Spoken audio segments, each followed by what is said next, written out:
Dears RPGers, Game Masters and such, this is the last video I'm doing about the intro to Eldritch Tales.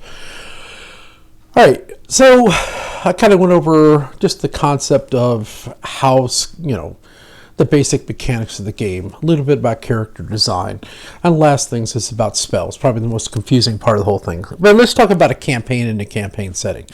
Now, I'm happy to say that if you don't have the time it takes to kind of delve through things and chop things up, in the back of the book, it's very nice. They have enough to give you information about the mythos behind the whole Lovecraftian setting.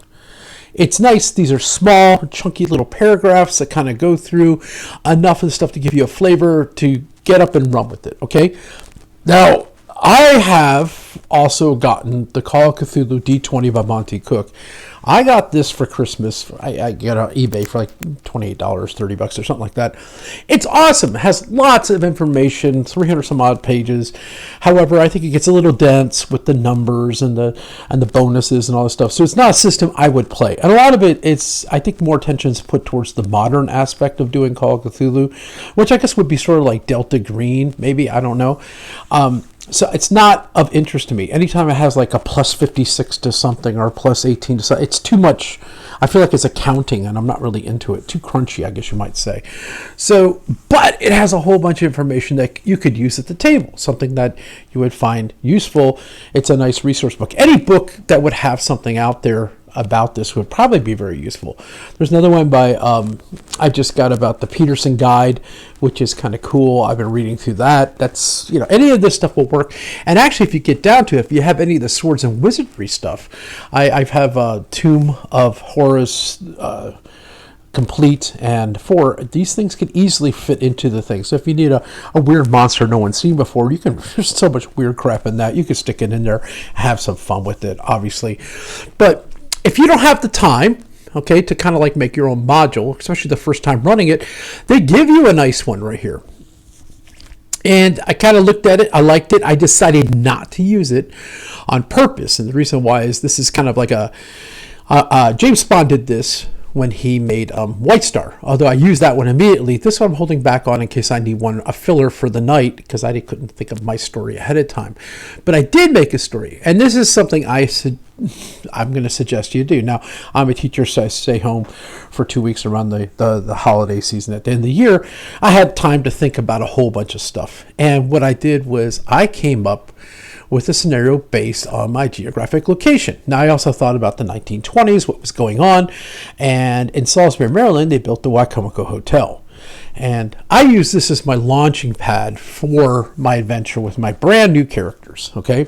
And I have to say that it was highly successful. There's a couple of things, like my wife was joking with me. You seem like you're obsessing about it. I said, well, who doesn't when they're playing these kind of games? They get really into it. But I came out with a couple pieces of research that was sort of fascinating. And one thing I found just totally worthwhile is the fact that I found an NPC list. I just found a bunch of pictures of people from the 20s. And obviously, as the characters develop, I gave them names and who they are. So you click on when you have a picture. So I throw the picture up on the wall, and some people have like a face with a name. It's not just a name. So it adds descriptors of things. Like Charles Edmondson, he was the front clerk at the Wacomico Hotel. And then you have your accountants, like Henry Wadsworth was the accountant. So I'm having some fun with these things to give people more of a face to a name, which makes it, so much easier for them to pull in. I also had their Mildred here was she was the contact for Megan's character. Her name was Roma, so it became Roma's cousin, right? Kind of looking at how this thing's set up, I set them up by Roma gets a postcard from cousin Mildred. That's the front of it, shows the hotel on this side, and flips it over. It says, dear cousin, da da da da. Father started business deals with wrong men. Well, all of a sudden, who? All of a sudden we're already starting with this thing. 2 packages come in the mail. One of them has some weird script, and the other one has a little piece of an artifact, kind of looking like a coin type thing. So I don't want to get into the particulars, because you make the thing what you want, okay? But the idea behind it was sort of fun, because I went ahead and took pictures of stuff that was downtown in my hometown, which makes this a whole lot of fun, because when they see this thing, say, oh, I know where this is. And it's 1920 photographs, which makes it so much more fascinating. And especially when you start doing things for play. And then you have these old pictures showing a hotel. This is downtown Salisbury in the 1920s. There's this 7-story hotel. And people are like, where is this hotel? And it's like sort of fun because it's mixed with reality. And I guess that's what makes it super fun, is that you're having fun with the things. And I said there's a nightclub that exists underneath of it called the Fat Man Nightclub. It looks like this. And I found something that has a shooting gallery underneath of it for purposes towards the end of play. Things that could happen. Now, most of the game was spent trying to figure out what's going on or why they were called there, what was going on, and then eventually ends up with mayhem at the end.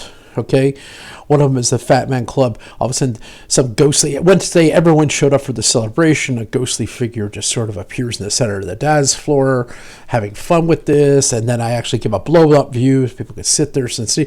So I didn't go for Cthulhu. I went for the King in Yellow because it is Cthulhu's brother or something like this. I thought Cthulhu would be too easy of a grab. I wanted them not to kind of know what was going to happen. Hilarity ensued. It was all mayhem. And in the end, okay, my players were somewhat victorious, but not victorious. And that's something I must stress. If you're going to do a game like this, it's not like there's always a point. It's kind of like X-Files. Did I just see what I saw, or do I think I saw what I saw? So in the end, they go through this entire thing, and they had this big fight. They wake up passed out on the dance floor. For some reason, they all failed to save exactly. I was hoping that would happen, and it worked out really nice. And they wake up on the dance floor, and they don't have the artifact. They don't have the letter. The guns they were using are gone. The tables that were shot up or destroyed have been moved out. Carpets have been cut out for where things may have been on fire. There's nobody around. There's no blood. Everything's missing. They go upstairs. Their bags are packed from the hotel. They have no idea what happened. And then all of a sudden, one of them made a contact with the law enforcement officer there, Carlton Only. So looking at this guy, Colleen figured out, hey, now I'm going to use my contact as me and this guy. It'll be a reason to come back again. So they used this guy, and it was sort of fun because she called him a name, and we moved past it. But the funny thing about it was, like, once again, you always want to leave a little bit of a question on whether they think they saw what they saw, or was it made up in their head. And of course, they fight with themselves a little bit on am I screwing with them or not? And, there's always an explanation. Oh, there was gases that released, there's some fungal spores that caused, hallucinations, and, I was kind of having this fun with them a little bit. But in the end, after I guess we started at 6, ended up at 11, people, oh my God, let's play this again. This was like a lot of fun. And they'd meet half the things in here. So I kind of over prepared, okay, which is kind of a good thing to do, right? So with that, like I said, if you want to do an adventure like this, my advice is you try something in your hometown. So if you leave in a small little town in Ohio, what was going on in 1920s and start the cult there. So if you make it local instead of and I know how most of it's set up in Providence, Rhode Island. Why up there? Why not close to home? I mean, there's a lot of weird stuff out here on the Eastern Shore. Let me all hook it up together, and you kind of set them up for the next one. I think they're going to look at Tangier or something like this. So with that, that's my little 0.02 on how to play a game like this. I hope you found this interesting. Maybe one day I'll get a chance to have my crew, if we could, record a play, so you can see how we can play through it. Especially, like I said, we haven't done any spell casting, but we did a bunch of skill checks, and it was fairly successful and easy to go through. With that, I hope you have an excellent new year coming up, and have fun. Till later.